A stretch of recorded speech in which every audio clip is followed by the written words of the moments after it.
All right, let's dive right into this explainer, because today we are unpacking a massive paradigm shift regarding something so familiar you've probably dismissed it 1,000 times. If you've spent literally any time in a Catholic church, you know exactly what moment we're talking about. The Our Father wraps up, the priest offers a prayer for deliverance, and then he turns to face everyone. What happens next is a routine so common that we usually just completely zone out and go on autopilot. But honestly, we're missing the profound depth of what's actually happening right in front of us.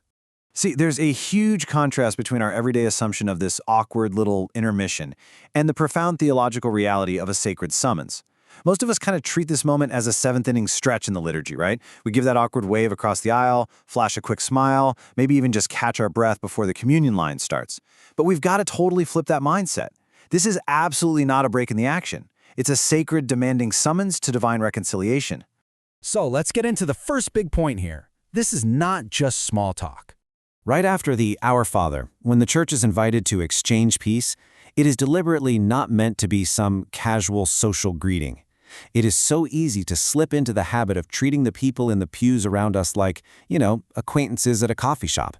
But the reality is completely uncompromising here.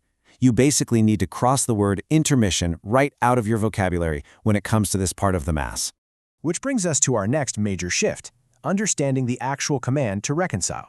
Because this isn't just some modern habit we invented, it is grounded in an ancient, totally unyielding command. Jesus' own words in the Gospel of Matthew make it crystal clear. He says to leave your gift there before the altar and go, first be reconciled to your brother. Just think about the gravity of that statement for a second. Christ is instructing his followers to literally hit the brakes on their worship. If there's a rift, if there's unspoken tension, the worship pauses. The reconciliation has to happen first.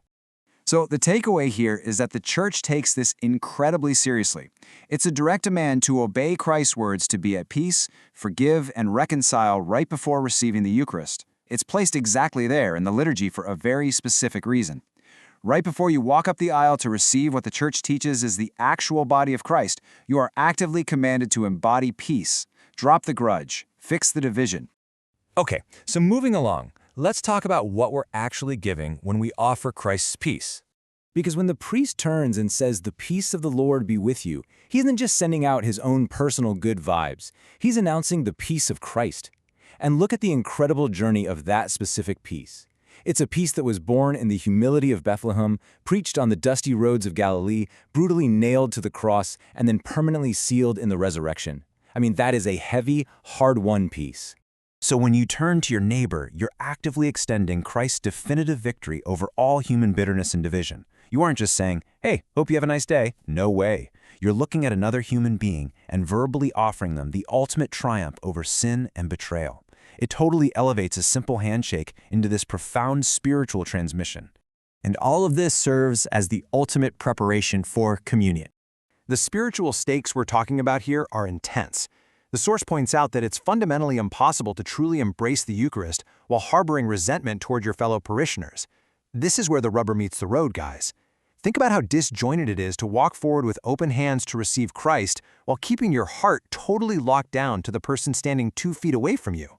Now, there is a super important distinction to make here. It's not about an emotional requirement to simply like everyone. It's a matter of strict Eucharistic integrity.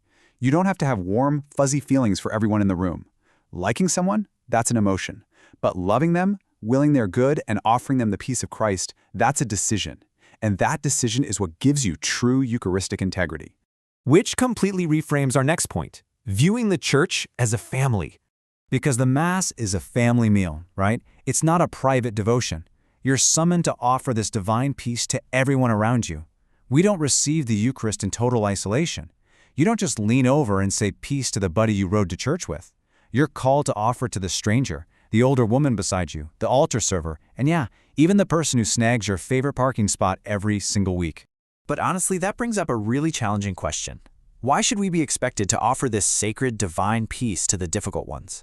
The people who actively make our lives harder? Well, here is the divine reason.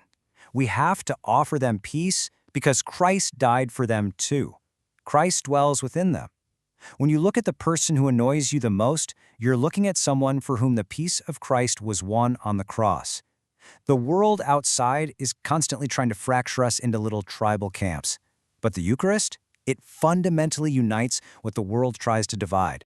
So how do we put this into practice? Let's talk about bridging to the Eucharist.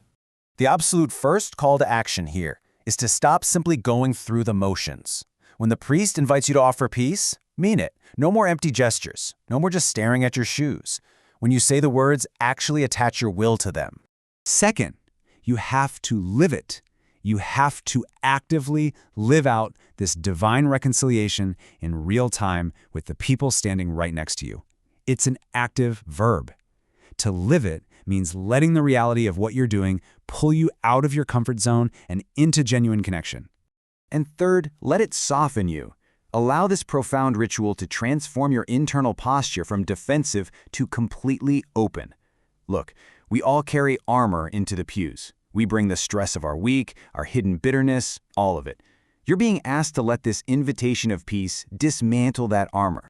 Because there is so much power in that simple physical gesture, whether it's a firm handshake, a gentle nod across the aisle, or just a whispered word, you are literally disarming the enemy. You're answering Christ's command, and you're spiritually preparing your soul for the Eucharist. It is wild how much spiritual warfare is won or lost in these tiny, seemingly insignificant physical actions.